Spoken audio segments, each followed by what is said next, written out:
Amém.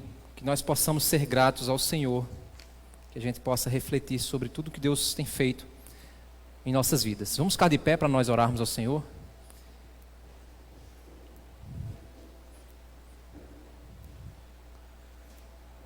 Oremos. Senhor Deus, Pai amado, Deus santo, obrigado pela Tua bondade, graça, misericórdia, Senhor. Fala conosco através da Tua santa palavra. Nos ajuda, Senhor Deus, a crescermos em Teus caminhos, Pai. Revela a Tua vontade a nós. Nos transforma, Senhor Deus, pelo Teu Santo Espírito, Pai. Quebra os nossos corações e a nossa vida, Senhor. Refaz em nós o Teu querer, Senhor. Que nós possamos, Pai, não sermos omissos, Pai, diante das Tuas verdades, mas sermos renovados, Pai, transformados pela renovação do nosso entendimento, Senhor. É isso que nós te pedimos. Me usa, Pai, conforme a Tua graça. Tem misericórdia de mim, Senhor. É isso que te peço e agradeço em nome de Jesus. Amém. Bem,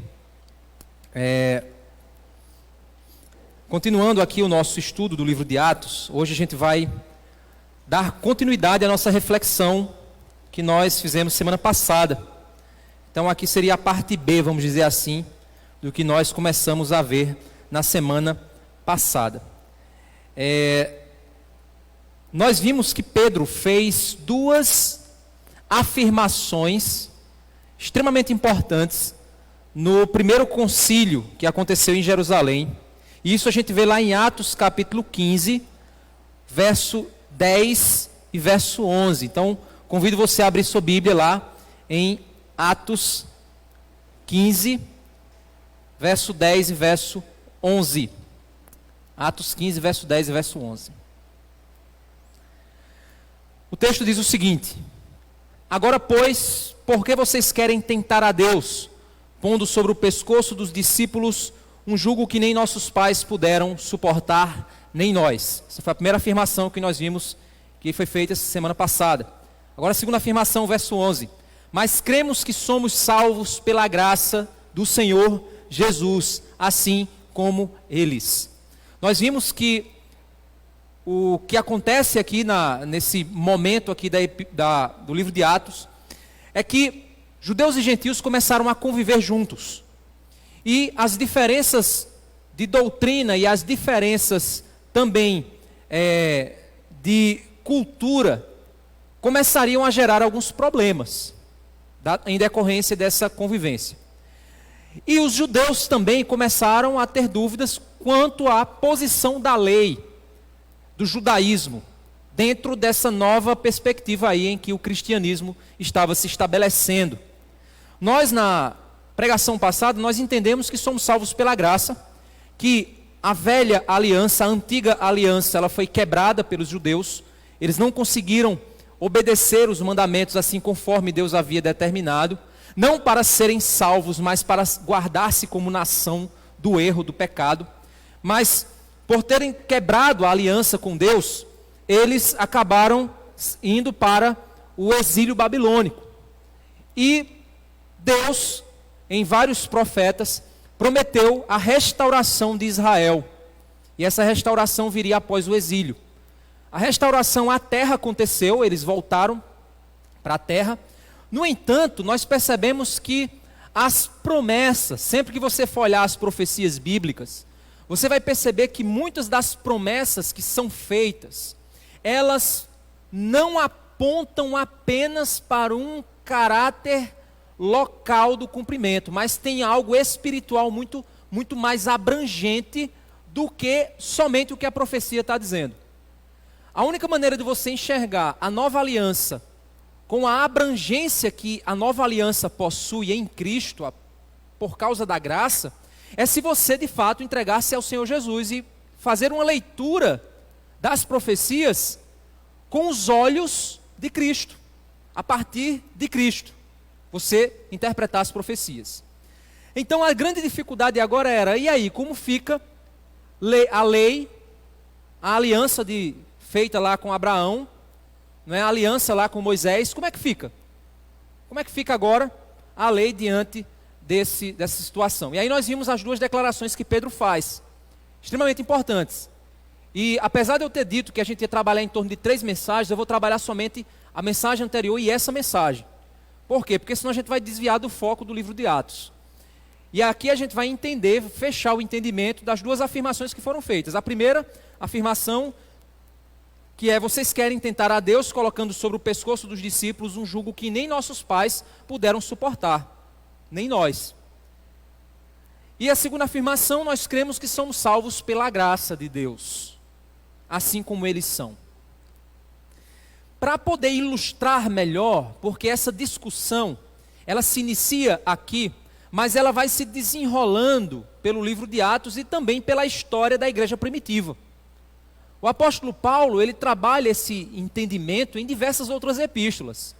E por isso, tanto Paulo, Pedro, Tiago, muitos outros trabalharam esse pensamento a respeito da posição da graça e da lei, lei e graça, como é que fica uma coisa e outra, que a gente, para tentar compreender um pouco mais à frente o entendimento apostólico, como ficou definido o entendimento apostólico até então, a gente vai lá para Gálatas capítulo 3.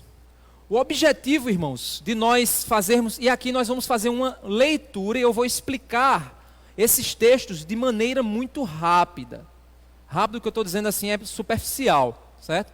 Não é que eu vou fazer gol, senão os intérpretes aí vai perder uns 5 quilos aí nessa pregação. Eu vou fazer uma leitura superficial, assim, uma explicação superficial do que esses textos estão dizendo. Então, primeiramente, Gálatas capítulo 3, nós vamos ver do verso 1 até o verso 29. Do verso 1 até o verso 29. Vamos lá. Gálatas 3, deixa eu achar aqui, Gálatas 3, está aqui. Gálatas 3, do 1 ao 29. Ó Gálatas insensatos, quem foi que os enfeitiçou? Não foi diante dos olhos de vocês que Jesus Cristo foi exposto como crucificado? Quero apenas saber isto. Vocês receberam o Espírito pelas obras da lei ou pela pregação da fé?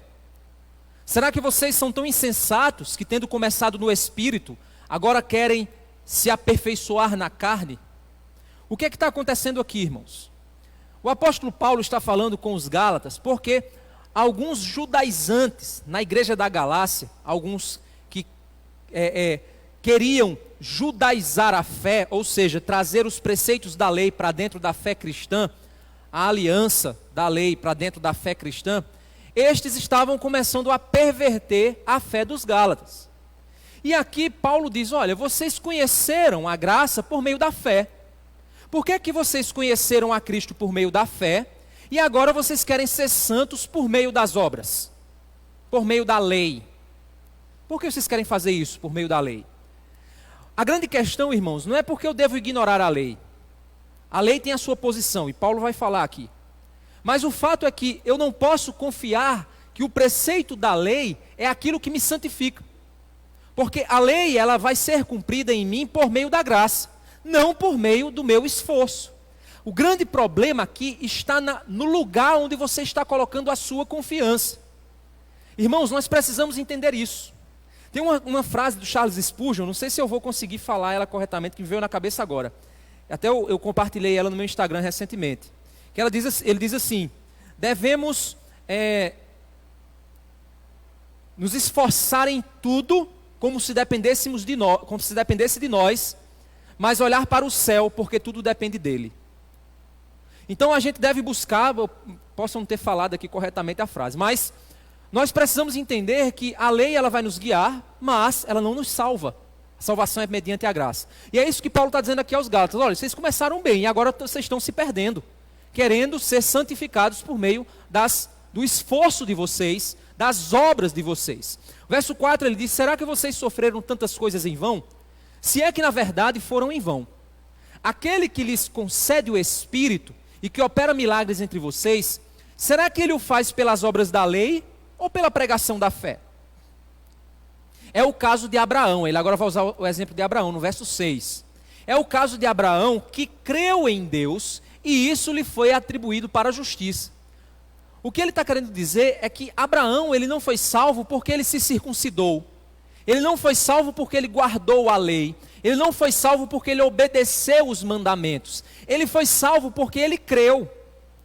E por ele ter crido, Deus justificou ele de seu pecado, muito antes que a circuncisão houvesse de ser feita em Abraão. Verso 7, ele diz: saibam, portanto, que os que têm fé é que são filhos de Abraão. Porque o judeu, ele acreditava que por ele ser descendente de Abraão, então ele era filho de Abraão. Tem o sangue de Abraão correndo nas minhas veias. Sou descendente de Abraão. Sou filho de Abraão. E Paulo está dizendo, olha, o filho de Abraão não é o que nasce pelo sangue, mas é o que crê em Deus, se torna filho de Abraão. Verso 8, ora, tendo a Escritura previsto que Deus justificaria os gentios pela fé, pré-anunciou o evangelho a Abraão dizendo, em você serão abençoados todos os povos. Olha só, ele está citando aqui Gênesis 12. Ele está dizendo, olha, Deus, ele pré-anunciou que os gentios seriam justificados também pela fé. Deus iria tornar os gentios justos, mesmo não sendo judeus, eles seriam tornados justos. E como é que Deus fez isso? Pré-anunciando o evangelho a Abraão. Como foi que ele fez isso? Gênesis 12. Em ti serão benditas todas as famílias da terra, na tua descendência. Deus estava ali pré-anunciando o evangelho, fazendo uma promessa a Abraão. Abraão, o teu descendente, Abraão, ele será aquele que trará bênção e abençoará todos os povos. Ele já havia pré-anunciado, antes que a lei de Moisés viesse, Abraão já havia recebido a promessa da salvação, a promessa de que ele seria aquele que traria, por meio da descendência dele, o salvador de todas as coisas, o salvador de todos aqueles que nele creem. É aqui que ele, no verso 9, diz, de modo que os que têm fé são abençoados com o crente Abraão. Então o que me leva para a salvação é a minha fé, não são as minhas obras, não é a aliança da lei. Verso 10, pois todos os que são das obras da lei estão debaixo de maldição, porque está escrito, maldito todo aquele que não permanece em todas as coisas escritas no livro da lei para praticá-las. Olha só que interessante. Todo mundo que tenta ser salvo por meio da lei, se torna maldito. Por quê? Porque a própria lei diz, quem não cumprir o que está escrito é maldito, será condenado. E naturalmente o homem não consegue cumprir isso. Então automaticamente o homem que tenta ser justificado por meio das suas obras, automaticamente ele cai.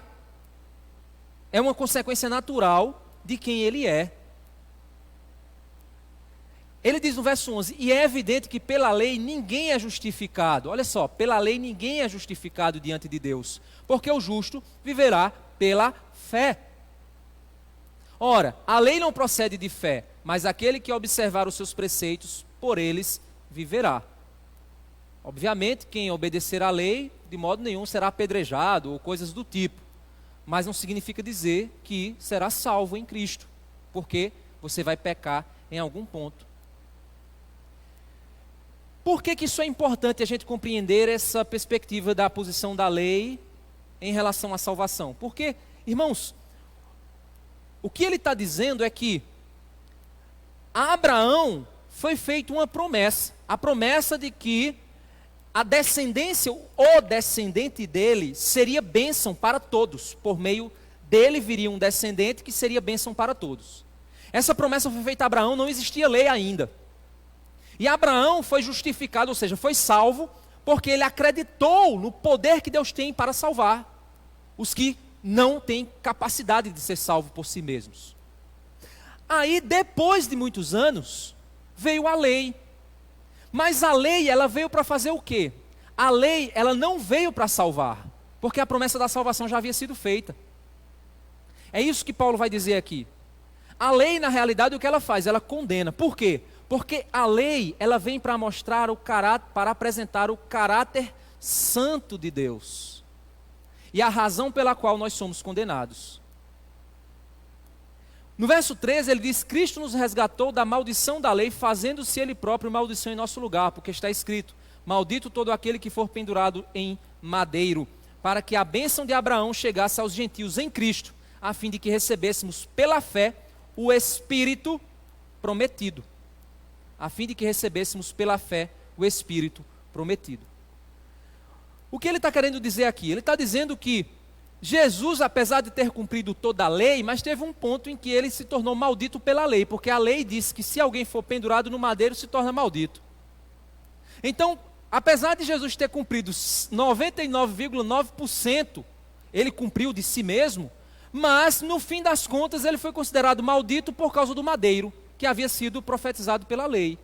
Jesus cumpriu a lei, mas injustamente foi condenado, e por isso ele se tornou maldito no madeiro, não por pecado que ele cometeu, mas por causa do nosso erro em interpretar a vida e o nosso pecado ao condená-lo, a hipocrisia da religião, a hipocrisia dos judeus, tudo isso levou Jesus para a cruz, que é obviamente o resultado cósmico de todo o nosso pecado.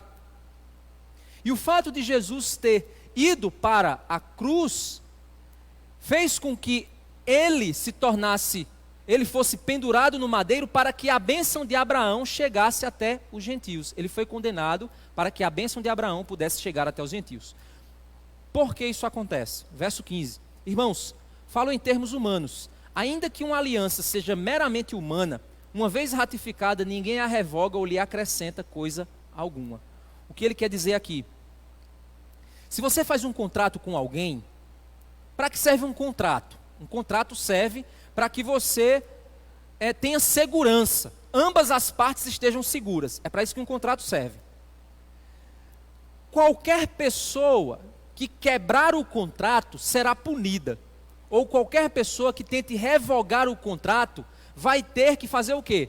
Pagar uma multa, porque está revogando o contrato. Porque, meus irmãos, se eu rasgar o contrato, ou se eu desistir do contrato, sem que eu tenha nenhuma punição por isso, para que fazer contrato? Que segurança eu tenho? Faço lá um contrato com o Mateus para a gente comprar lá uma fazenda. Aí ele disse que vai pagar metade, eu digo que eu vou pagar metade. Por que a gente faz o contrato? Para garantir a segurança. Aí eu chego e digo assim: Mateus, não quero mais não, valeu. Peraí, a gente assinou um contrato. Não, mas eu não quero mais não, assume aí. Para que eu fiz o contrato? Se ele não ia ter segurança de que ele poderia confiar que eu não iria revogar. Então, o que é que acontece? Na cláusula do contrato tem lá a condição: se alguém quebrar ou se alguém revogar, tem que pagar uma multa para que o prejuízo não aconteça. O que Paulo está dizendo é que todo esse contrato, uma aliança, ela é feita, se de fato ela é feita, se ela fosse meramente humana, ninguém revoga ou acrescenta coisa alguma a ela, porque ela foi feita de ambas as partes. Nós já assinamos o documento, já carimbamos, já colocamos no cartório, é aquilo e pronto. Se quiser acrescentar alguma coisa, precisa fazer um novo contrato. É assim que funciona. Olha o verso 16, ora, as promessas foram feitas a Abraão e ao seu descendente. Não diz aos descendentes, como falando de muitos, porém falando de um só, ao seu descendente que é Cristo. E digo isto: uma aliança já anteriormente confirmada por Deus não pode ser revogada pela lei que veio 430 anos depois, a ponto de anular a promessa. Deus fez um contrato com Abraão. Não é porque vem a lei agora que vai anular o contrato anterior. Não é isso que ela vai fazer. O que a lei veio fazer foi outra coisa. É isso que Paulo está querendo dizer.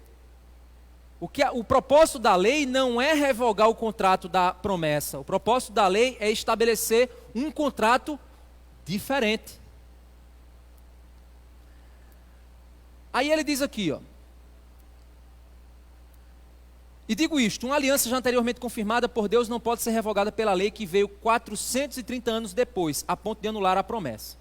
Porque se a herança provém da lei, já não decorre da promessa, mas foi pela promessa que Deus a concedeu gratuitamente a Abraão. O que é que ele está querendo dizer? A Abraão foi dado uma promessa e foi feito um contrato onde Deus é a parte que diz: eu cumpro, pela graça eu cumpro isso, vou fazer. Não depende de Abraão, vou fazer, Abraão. Aí 430 anos depois veio uma lei. Essa lei não veio para anular o que veio atrás. É isso que Paulo está dizendo. Essa lei aqui, ela não vem para desfazer aquilo que havia sido prometido para Abraão. Logo, verso 19, para que a lei? Aí você pode chegar nessa conclusão. Então, para que a lei? Abraão fez uma promessa, Deus fez uma promessa para Abraão de salvar todos por meio do descendente de Abraão.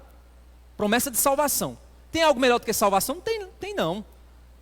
Tem algo mais completo que salvação? Não tem. Se você é salvo, é salvo. Se foi prometido que você vai ser salvo e ponto final. Quem prometeu é Deus. Se Deus prometeu, Ele vai cumprir. Prometeu a quem? A Abraão. Então Ele vai cumprir o que prometeu a Abraão, por causa do nome dele, que Ele é fiel. Então veio a lei. Aí Paulo chega na conclusão e diz, e para que a lei? Se tudo já está feito aqui por Abraão, para que vem a lei depois? Não precisa mais de lei não, rapaz. Só esperar a promessa de Abraão se cumprir. Aí é que está. Vamos lá. Logo, para que a lei? Verso 19. Ela foi acrescentada por causa das transgressões, até que viesse o descendente a quem se fez a promessa, e foi promulgada por meio de anjos pela mão de um mediador. Ora, o mediador não é de um só, mas Deus é um só. Por que então veio a lei? A lei veio por causa do pecado. A promessa ela foi feita, mas existia ainda no caminho algo, o pecado. O pecado era uma situação que precisava ser resolvida. Verso 21. Seria então a lei contrária às promessas de Deus? Então a lei ela veio porque a promessa de Deus é insuficiente? Não, de modo nenhum. Ele diz isso aqui, de modo nenhum. Porque se foi promulgada uma lei que pudesse dar vida, então a justiça seria de fato procedente da lei. Ou seja, se a lei veio para salvar, então não precisava da promessa lá em Abraão. A lei veio para fazer outra coisa. Verso 22. Mas a Escritura, ele está falando, se referindo à lei, encerrou tudo sob o pecado. Tudo por causa da lei foi colocado debaixo da condição de pecado. Para que, mediante a fé em Jesus Cristo, a promessa fosse concedida aos que creem. Olha só que plano maravilhoso. A promessa foi feita a Abraão, mas existiu pecado no meio do caminho. A lei veio para quê? Para dizer o que é pecado. Para quê? Para que Jesus, vencendo o pecado, pudesse se tornar aquele que viria justificar como descendente de Abraão, como a promessa que foi feita a Abraão. O que é que a lei então ela faz, irmãos? Imagina que você está tossindo. Está lá, morrendo. Aí você diz, agora o que é que está acontecendo comigo? Aí você vai fazer um raio-x. Chega lá para fazer, eu vendo vocês tudo de máscara, eu fazendo isso, né? Não é muito confortável não, né? Aí eu vou lá fazer um raio-x.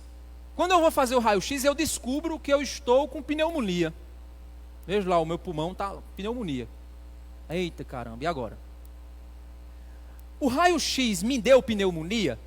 Não. O raio-x evidenciou que eu estou doente.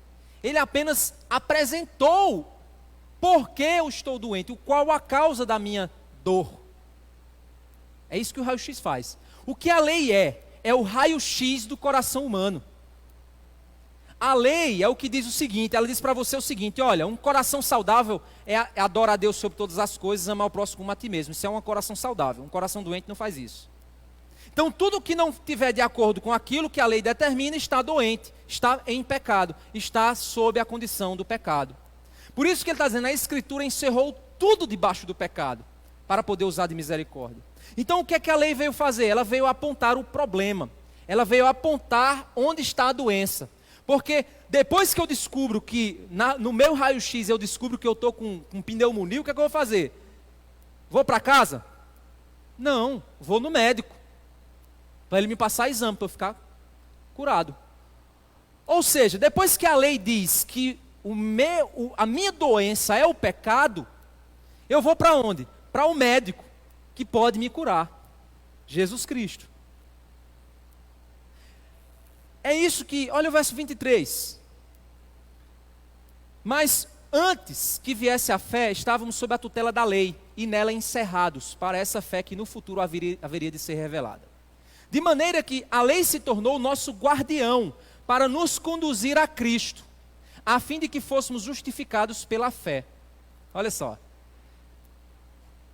A lei apontou a nossa doença para que nós pudéssemos ir até o médico e pela fé termos acesso à cura que ele nos ofereceu. Verso 25.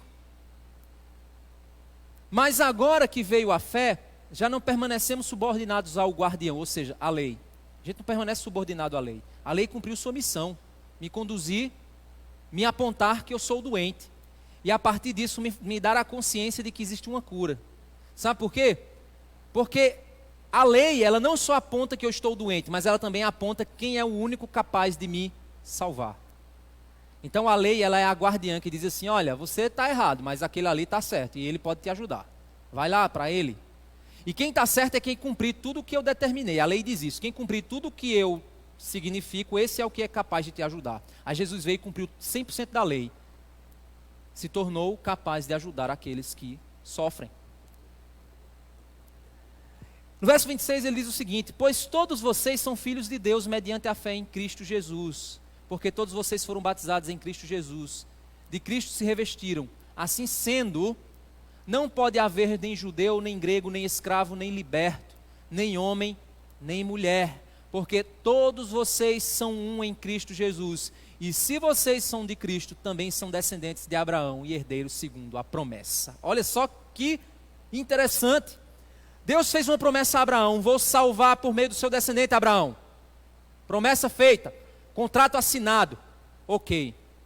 Mas quem precisa ser salvo? A lei mostra. Olha, a lei está aqui para dizer quem está doente, para dizer onde é que está a cura.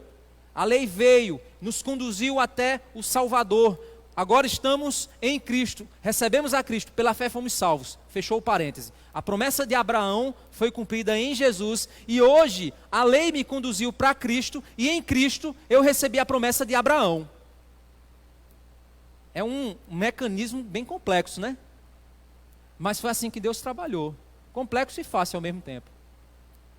Então, meus irmãos, o que é que... Aí você diz, então a lei hoje ela é ignorada? Não, porque a lei sempre vai me conduzir para Cristo. Sempre vai me conduzir para Cristo. Por quê? Porque quando eu estou vivendo em pecado, a lei de Deus me diz, você está errado. Aí eu digo, meu Deus, eu estou errado, a lei está me dizendo. Então deixa eu me esforçar para eu conseguir cumprir a lei. A lei vai me dizer, não, meu velho, você não consegue. Vá para Cristo, aí eu sempre vou para Cristo. Aí ele me dá capacidade. Aí eu cumpro aquilo que Deus está me capacitando a fazer. Então eu preciso, irmãos, pregar o evangelho para mim o tempo todo. A santificação é um processo no qual eu prego o evangelho para mim todo dia. Eu preciso pregar o evangelho para mim todo santo dia. Eu preciso pregar o evangelho para meu coração. Dizer ao meu coração, você é incapaz, você não tem capacidade, você é pecador. Você precisa do Senhor Jesus para ser capacitado. E eu vou para a cruz e nela eu encontro graça. E a graça me capacita e eu cumpro a lei por meio da graça. Esse é o caminho. Então, a primeira afirmação que foi feita, vocês querem tentar Deus colocando um jugo, ou seja, vocês querem tentar Deus colocando a lei sobre os gentios, se nem os nossos pais conseguiram aguentar o peso dela, porque ninguém consegue aguentar o peso dela, e vocês agora querem que os gentios aguentem, não faz sentido. Se eu tenho Cristo, eu não preciso mais do guardião que me conduz até Cristo, porque eu já cheguei até Cristo, Ele é a plenitude de tudo que eu preciso. Ele é tudo o que eu preciso. A segunda afirmativa, que é a salvação é pela graça, a gente vai lá para Efésios. Então é o próximo livro, Gálatas. Agora vamos lá para Efésios. Essa leitura aqui, eu estou passando de modo superficial, mas na realidade o meu objetivo aqui não é fazer vocês entenderem completamente o que o texto está dizendo, certo? Mas dar a direção para vocês, e aí em casa vocês deem uma lida mais detalhada do que eu expliquei aqui, mas a ideia é conectar a mente de vocês com esses dois textos que são muito importantes para você compreender essas relações. Lei e graça, salvação pela graça. Efésios capítulo 2, vamos ler. Aqui eu vou ler mais do que explicar, certo? Capítulo 2, verso 1. Ele lhes deu vida quando vocês estavam mortos em suas transgressões e pecados, nos quais vocês andaram noutro tempo, segundo o curso deste mundo, segundo o príncipe da potestade do ar, do espírito que agora atua nos filhos da desobediência. Entre eles também nós, todos, andávamos no passado, segundo as inclinações da nossa carne, fazendo a vontade da carne e dos pensamentos. E éramos por natureza filhos da ira, como também os demais. Mas Deus, sendo rico em misericórdia, por causa do grande amor com que nos amou, e estando nós mortos em nossas transgressões, nos deu vida juntamente com Cristo. Pela graça, vocês são salvos. E juntamente com Ele nos ressuscitou, e com Ele nos fez assentar nas regiões celestiais em Cristo Jesus. Deus fez isso para mostrar nos tempos vindouros a suprema riqueza da sua graça em bondade para conosco em Cristo Jesus. Porque pela graça vocês são salvos, mediante a fé, e isto não vem de vocês, é dom de Deus. Não vem de obras, para que ninguém se glorie. Pois somos feitura dele, criados em Cristo Jesus para boas obras, as quais Deus de antemão preparou para que andássemos nelas. Portanto, lembrem-se de que no passado vocês eram gentios na carne, chamados em circuncisão por aqueles que se intitulam circuncisão, que é feita na carne por mãos humanas. Naquele tempo vocês estavam sem Cristo, separados da comunidade de Israel, estranhos às alianças da promessa, não tendo esperança e sem Deus no mundo. Mas agora, em Cristo Jesus, vocês que antes estavam longe, foram aproximados pelo sangue de Cristo, porque Ele é a nossa paz. De dois povos, Ele fez um só, e na sua carne Ele derrubou a parede de separação que estava no meio, a inimizade. Cristo aboliu a lei dos mandamentos na forma de ordenanças, para que dos dois criasse em si mesmo uma nova humanidade, fazendo a paz. E reconciliasse ambos em um só corpo com Deus por meio da cruz, destruindo a inimizade por meio dela. E quando veio Cristo, evangelizou paz a vocês que estavam longe, e paz também aos que estavam perto. Porque por meio dele, ambos temos acesso ao Pai em um só Espírito. Assim vocês não são mais estrangeiros e peregrinos, mas concidadãos dos santos e membros da família de Deus, edificados sobre o fundamento dos apóstolos e profetas, sendo Ele mesmo, Cristo Jesus, a pedra angular. Nele, todo o edifício bem ajustado cresce para ser um santuário dedicado ao Senhor. Nele também vocês estão sendo edificados junto com os outros para serem moradas de Deus no Espírito. Por essa razão eu, Paulo, o prisioneiro de Cristo Jesus, por amor de vocês, os gentios, se é que vocês ouviram falar a respeito da dispensação da graça de Deus a mim confiada em favor de vocês. Pois, segundo uma revelação, me foi dado a conhecer o mistério, conforme escrevi há pouco, resumidamente. Ao lerem o que escrevi, poderão entender a minha compreensão do mistério de Cristo. Guarde isso na sua memória. A qual em outras gerações não foi dado a conhecer aos filhos dos homens, como agora foi revelado aos seus santos apóstolos e profetas pelo Espírito. O mistério é que os gentios são co-herdeiros, membros do mesmo corpo, co-participantes da promessa em Cristo Jesus por meio do Evangelho, do qual fui constituído ministro, conforme o dom da graça de Deus a mim concedida, segundo a força operante do seu poder. Olha que interessante. Ele diz, olha, a mim foi dado o mistério. O mistério, sabe qual era? Era que os gentios seriam salvos por meio do Evangelho. O mistério é que Deus faria um único povo chamado igreja. Esse mistério, ele não era tão claro no Antigo Testamento quanto ele está sendo claro agora na presença do Senhor Jesus. As promessas de restauração feitas ao povo de Israel, elas tinham uma leitura que parecia ser exagerada. Ele vai trazer paz e ninguém vai mais se desviar dos caminhos. Como é que é isso? Peraí, Israel vai ser santa, o reino de Israel vai ser estabelecido nesse mundo e o mundo vai ficar perfeito? É assim que vai acontecer? Não. É a promessa de Abraão que se cumpre em Cristo, e a partir de Cristo, os gentios de todas as nações passam a ser convidados para fazer parte do povo de Deus, juntamente com Israel. E esse processo, ele vai se desenrolando até a Jerusalém celestial, que é quando as promessas de Deus, elas são 100% totalizadas, são fechadas, são totalmente apresentadas. Isso é a grande obra que o Senhor está realizando. É aqui que a gente volta lá para Atos, capítulo 15. E depois que Pedro faz essas duas afirmações, nós não estamos na aliança da lei, esse jugo não está sobre nós. Nós somos salvos pela graça e não pelas obras. Diante disso, esses dois textos que eu coloquei para ilustrar de maneira mais profunda, nós vemos agora que Tiago se levanta para dar o parecer dele. Tiago, ele era o pastor, o líder da igreja de Jerusalém. Logo após Pedro, ele assumiu a igreja de Jerusalém. Tiago aqui era o irmão de Jesus Cristo. Verso 12, e toda a multidão silenciou, passando a ouvir a Barnabé e Paulo, que contavam, isso é verso 12, certo? 15 e 12. Os sinais e prodígios que Deus tinha feito por meio deles entre os gentios. Depois que eles terminaram, Tiago tomou a palavra e disse, agora Tiago se levanta. Irmãos, ouçam o que tenho a dizer. Simão acaba de relatar como primeiramente Deus visitou os gentios, a fim de constituir entre eles um povo para o seu nome. Com isso, concordam as palavras dos profetas, como está escrito. Ele cita agora o texto de Amós, capítulo 9. Esse texto de Amós, capítulo 9, está lá no verso 11 e 12. A gente não vai lá não, certo? Mas esse texto de Amós, ele foi um profeta pós-exílico. Lembram a estrutura? Israel quebrou a aliança.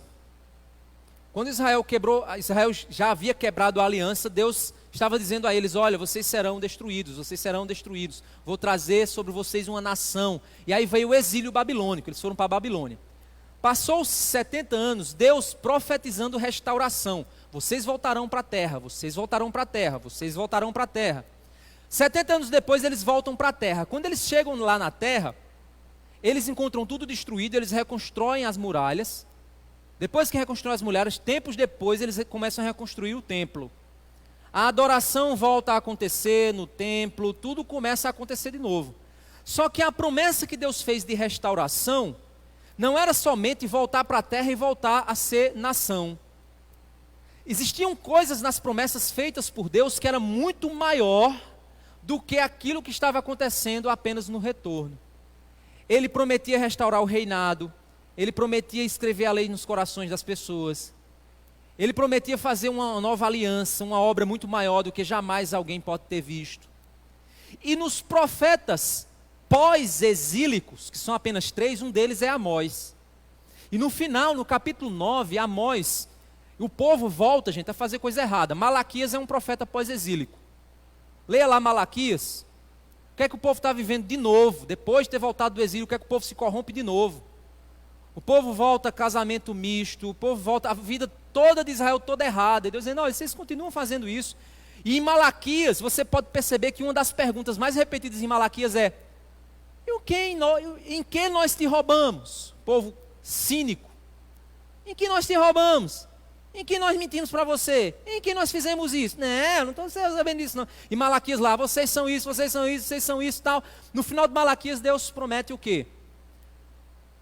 Isso eu não falei, o pessoal que estiver assistindo em casa, eu não falei na pregação anterior não. Mas vamos lá para Malaquias. O final de Malaquias, olha que interessante. Não falei na mensagem anterior não, mas vamos ver aqui. Isso aqui vai aparecer nos extras do final da pregação, vai aparecer lá, extras. Você clica nos extras, aí tem lá câmeras escondidas, essas coisas. Malaquias capítulo 4, olha só. Capítulo 4, verso 1, vamos ler. Depois de Deus falar tudo que o povo de Israel voltou a fazer, Deus diz assim, no capítulo 4, verso 1, pois eis que vem o dia, queimando como fornalha, todos os soberbos e todos os que praticam o mal serão como a palha. O dia que vocês os queimará, diz o Senhor dos Exércitos, de modo que não lhes deixará nem raiz nem ramo. Como é que Deus está prometendo isso para um povo que está corrupto? Ele está dizendo isso de algo futuro. Verso 2, mas para vocês que temem o meu nome, nascerá o sol da justiça. Olha só, quem é o sol da justiça? Para quem teme o meu nome, Deus está dizendo, para quem teme o meu nome, porque nem todo Israel teme o meu nome, mas para quem teme o meu nome vai nascer o sol da justiça. Preparem-se. Aí ele diz aqui, ó, nascerá o sol da justiça, trazendo salvação nas suas asas. Vocês sairão e saltarão como bezerros soltos da estrebaria. Vocês pisarão os ímpios, pois eles se farão cinzas debaixo das plantas dos pés de vocês, naquele dia que preparei, diz o Senhor dos Exércitos. Verso 4. Lembrem-se da lei de Moisés, meu servo, a qual lhe prescrevi em Horebe para todo Israel, a saber, estatutos e juízos. Eis que eu lhes enviarei o profeta Elias, antes que venha o grande e terrível dia do Senhor. Aí vamos ler agora o último versículo, onde Deus falou a última palavra, e a partir daqui ele fez um silêncio de 430 anos. Quais foram as últimas palavras de Deus para Israel? Ele converterá o coração dos pais aos seus filhos, e o coração dos filhos aos seus pais, para que eu não venha e castigue a terra com maldição. O profeta Elias fará isso. Pum, Deus silenciou. 430 anos de silêncio. Quem rompe o silêncio? João Batista. Voz do que clama no deserto, endireitai as vossas veredas. Jesus disse o quê? João Batista é o Elias que haveria de vir. O Elias preparou o caminho para Cristo, batizou o Messias e disse: eis o Cordeiro de Deus que tira o pecado do mundo. Um homem que eu não tenho nem, eu não posso nem desatar as sandálias dos pés deles. Sou digno disso. Cristo começa o seu ministério profético, entra em Jerusalém. Hosana, o que vem em nome do Senhor. Olha o filho de Davi. Filho de Davi, tem misericórdia de mim, tem compaixão de mim. Chegou o que havia sido prometido. É por isso que você vê que Amós, o profeta pós-exílico, que se compara também com Malaquias, que Malaquias é pós-exílico também, são as últimas palavras, Deus dizendo o seguinte: olha, é o seguinte, eu já restaurei vocês, trouxe vocês de volta para a terra, o templo está ok, a muralha está ok, mas vocês continuam corruptos. Se preparem, porque eu vou fazer uma obra. Eu vou trazer o profeta Elias antes que venha o grande e temível dia do Senhor, ou seja, o fim de todas as coisas. Antes que venha o fim, eu vou trazer Elias. Ele vai preparar o caminho para o grande e temível dia do Senhor. Silêncio. O que é que Amós então disse? No final também, promessa de restauração plena. É o que está em Atos capítulo 15, verso 16. Depois disso, voltarei e reedificarei o tabernáculo caído de Davi. Ou seja, a casa de Davi estava destruída, desolada. Não existia mais reis, não existia mais nada. Ele diz: eu vou reedificar. Porque ele tinha feito uma promessa a Davi, que o trono de Davi nunca mais ficaria vazio, eternamente preenchido pelo Rei dos Reis, Senhor dos Senhores, Jesus Cristo. E aí ele diz: depois disso voltarei e reedificarei o tabernáculo caído de Davi. Depois disso o quê? Vá ler Amós que você vai ver o que é que ele está querendo dizer. E o restaurarei. Por que ele faz isso? Verso 17.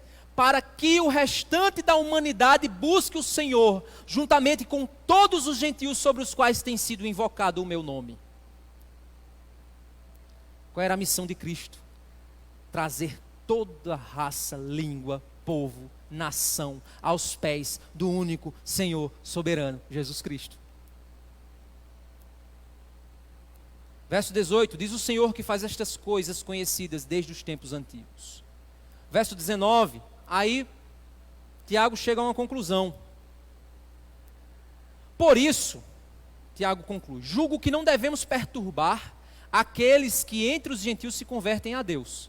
Ou seja, olha, não vamos perturbar eles, não vamos querer tornar eles judeus, porque a lei judaica não tem essa missão.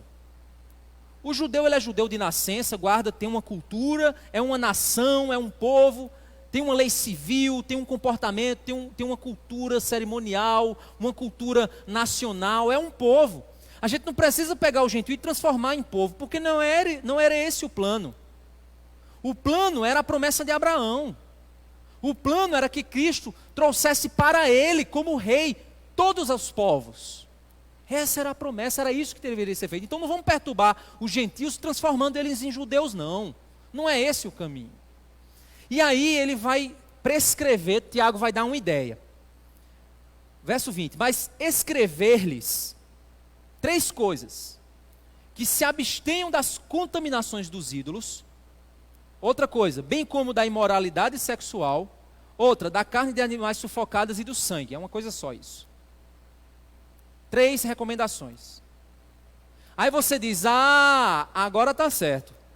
Ele não quis dar os 625 mandamentos da lei de Deus para o povo judeu. Ele não quis dar os 10 mandamentos da lei de Deus para o povo judeu, mas criou 3 novos. Os mandamentos, os primeiros mandamentos da igreja. Não é isso, meus irmãos. Porque depois de tudo isso que já estou na segunda mensagem falando isso para vocês. Se o meu entendimento for que Tiago está propondo 3 novas leis para a igreja, meu irmão, a gente cai no mesmo erro. O povo vai querer ser santo pela lei. Não é isso a preocupação de Tiago. Eu não posso dizer que são leis novas que Deus está estabelecendo agora para a igreja. Porque, meus irmãos, esse é o problema. Quando nós estabelecemos leis e queremos seguir e obedecer à lei, nós passamos a nos esforçar para isso ao ponto de passar a confiar no nosso esforço e não na graça. Eu devo cumprir não porque eu quero ser salvo ou agradar a Deus. Eu devo cumprir porque pela graça eu agrado a Deus. O caminho é o inverso. Então, a grande questão, esse é o problema. Hoje tem pessoas que querem definir novas leis para a igreja. Qual tipo de... Não, mulher não pode usar calça, tem que usar saia. Não pode cortar o cabelo. Não pode não sei o que lá, para parecer mais santo que um que outro.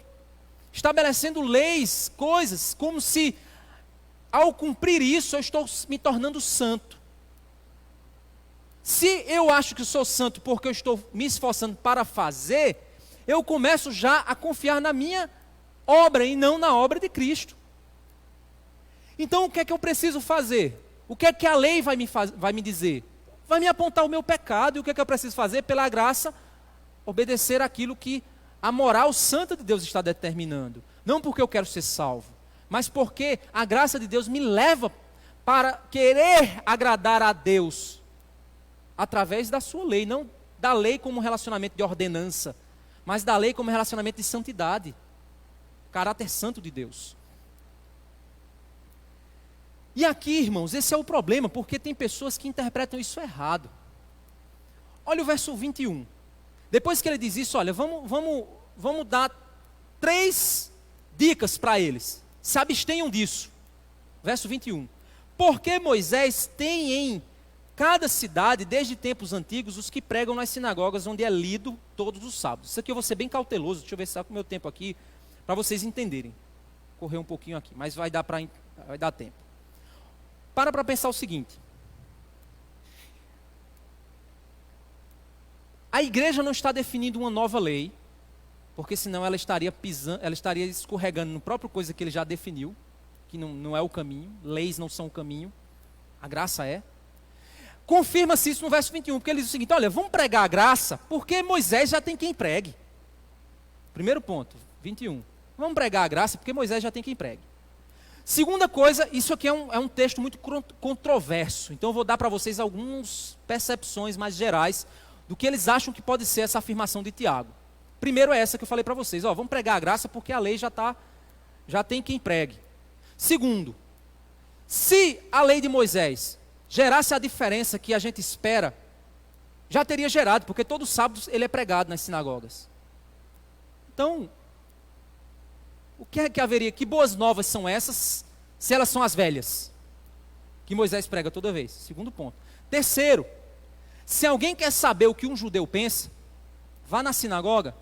O problema não é com o que o judeu pensa. O problema aqui está sendo com o que o gentil pensa. Essa é o que explica o que é que ele dá no verso 20. Irmãos, a relação aqui não são coisas para serem feitas pelos judeus, mas coisas para serem evitadas por eles. O que é que eu estou querendo dizer?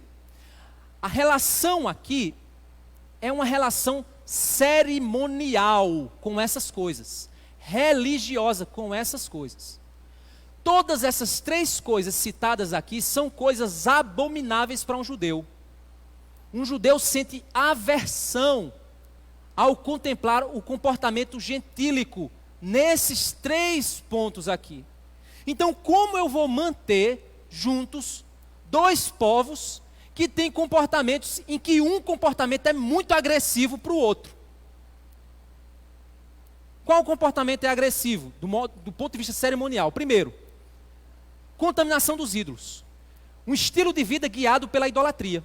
Ou seja, eu vivo minha vida guiado pelo que os deuses me dizem. Isso é abominável. Primeiro, isso já é abominável para Deus. Não terá outros deuses diante de mim. Só que não é somente você ir na igreja de Mamon, do Mamon lá, de Mamon. Não era só isso. O gentil se convertia, mas ele poderia deixar de ir na igreja de Vênus. Ele poderia deixar de ir no templo de Vênus. O problema é porque na cultura gentílica já existiam costumes que estavam repletos de idolatria. Vou passar em frente à igreja. Eu, depois de crente, eu ainda passei um tempo fazendo isso. Como é que eu vou fazer isso? Me proteger? Isso aqui vai me proteger de quê? Pelo amor de Deus, se eu não confiar no Senhor Jesus. Quer dizer, passar em frente à igreja e fazer isso.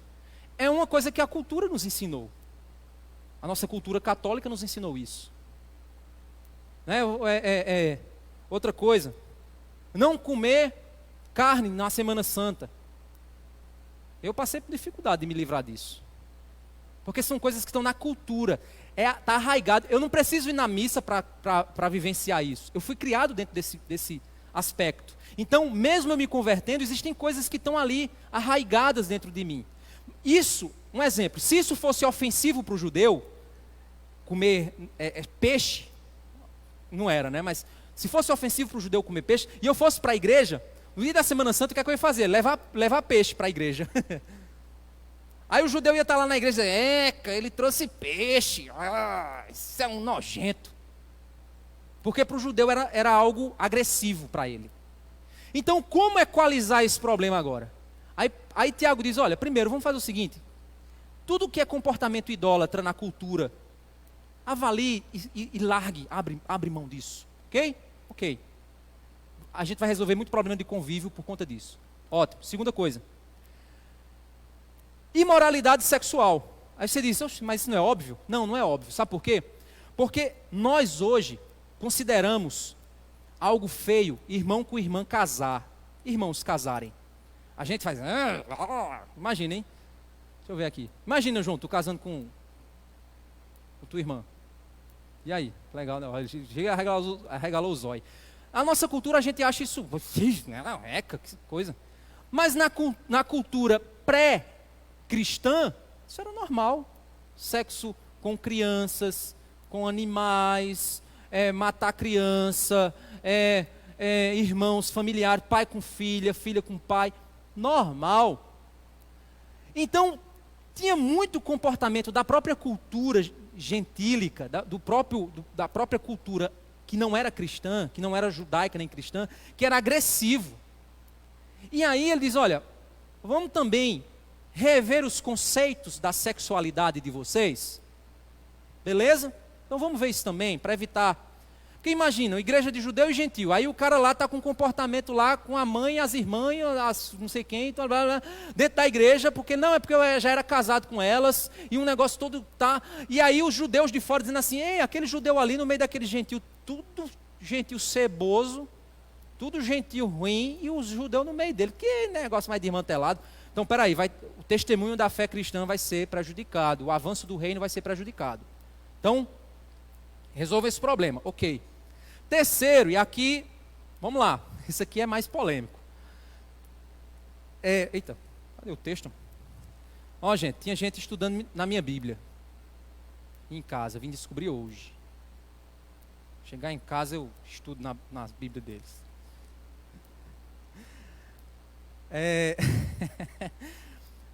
Vamos lá, 15. O que é que Tiago diz? Carne de animais sufocados e do sangue. Será que ele está dizendo que você não pode comer bife mal passado? Será que é isso que ele está dizendo? Não, gente. Ele está falando do relacionamento cultual com o sangue. Comer o sangue do ponto de vista cultual, cerimonial. Porque, irmãos, você acha que hoje a coisa mais comum das religiões daquela época era matar bicho, matar gente, para realizar sacrifícios para os deuses, usando o sangue, comendo o sangue, tomando o sangue pelos deuses para receber poderes miraculosos. Era a coisa mais comum, um relacionamento com o sangue dessa forma.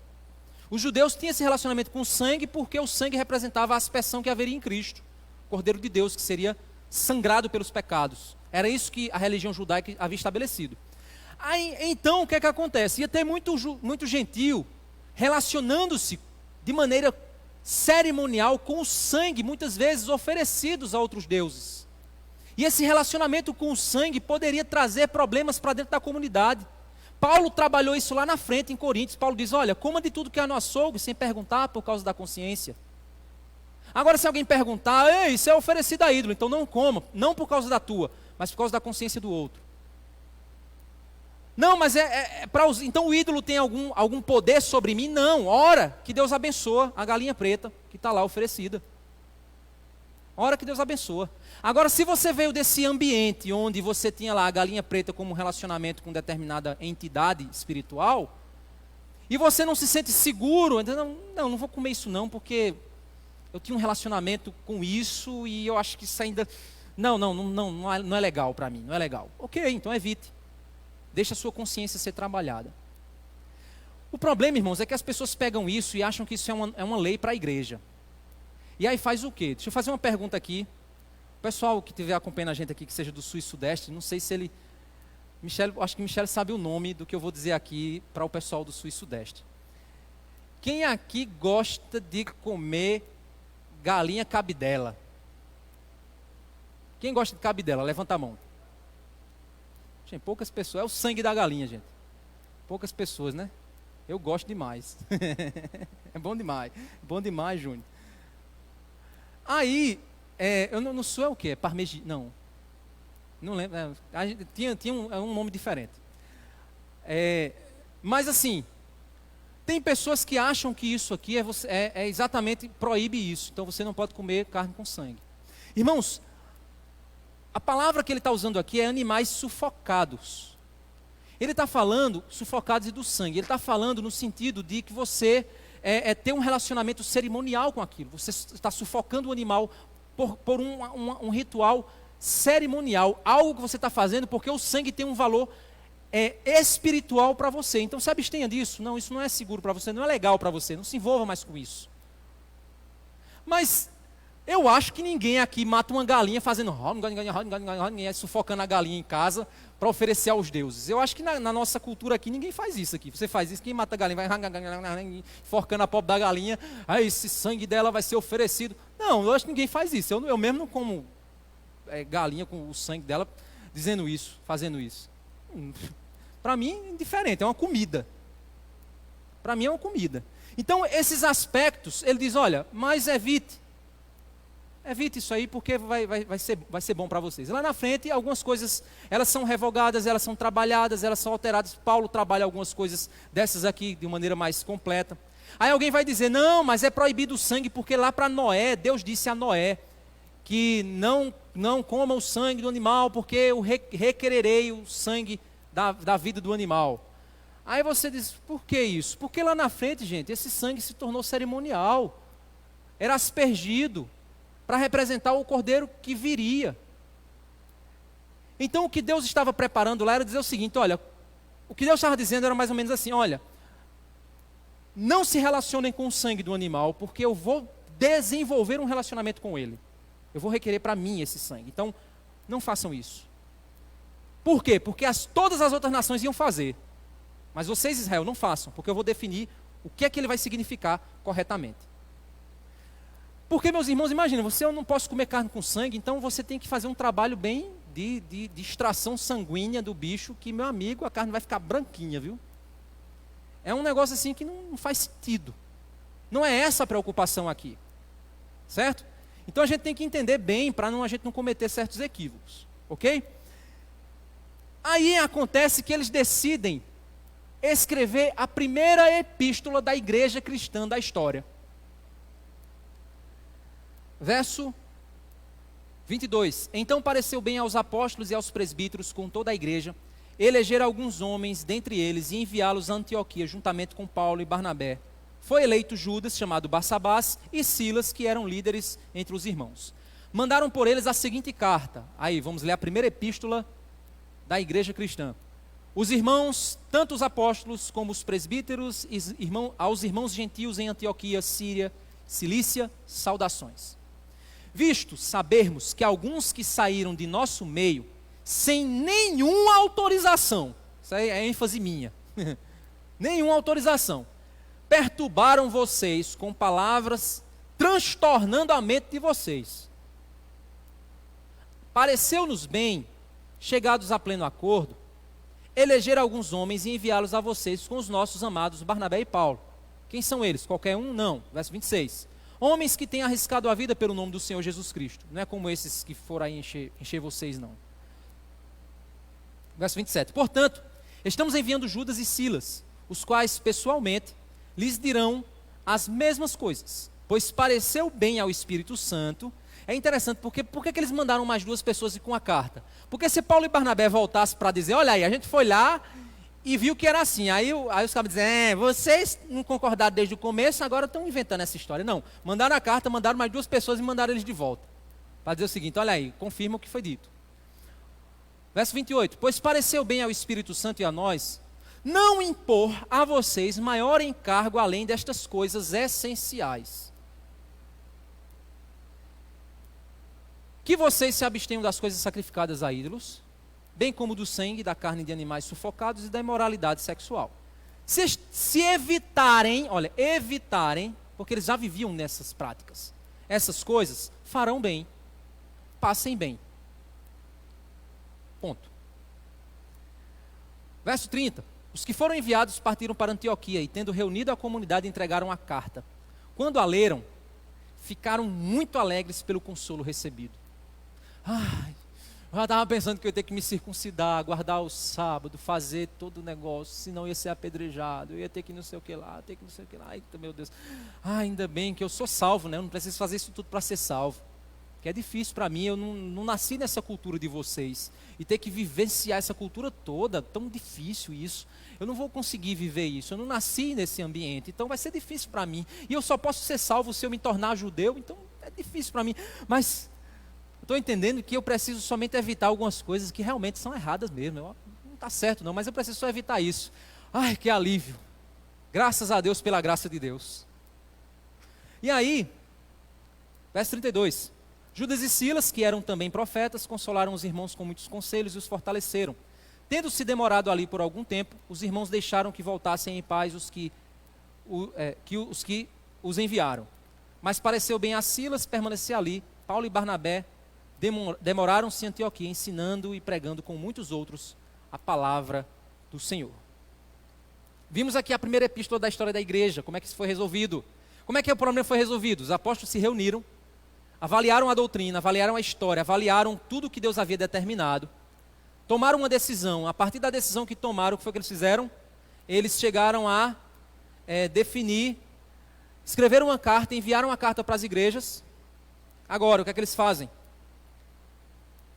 A carta que eles escreveram produziu alívio e alegria sobre os gentios e confirmavam a aceitação deles no meio do povo de Deus.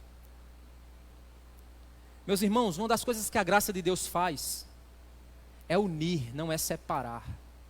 Não é classificar em castas, mas é unir pessoas de várias raças, línguas.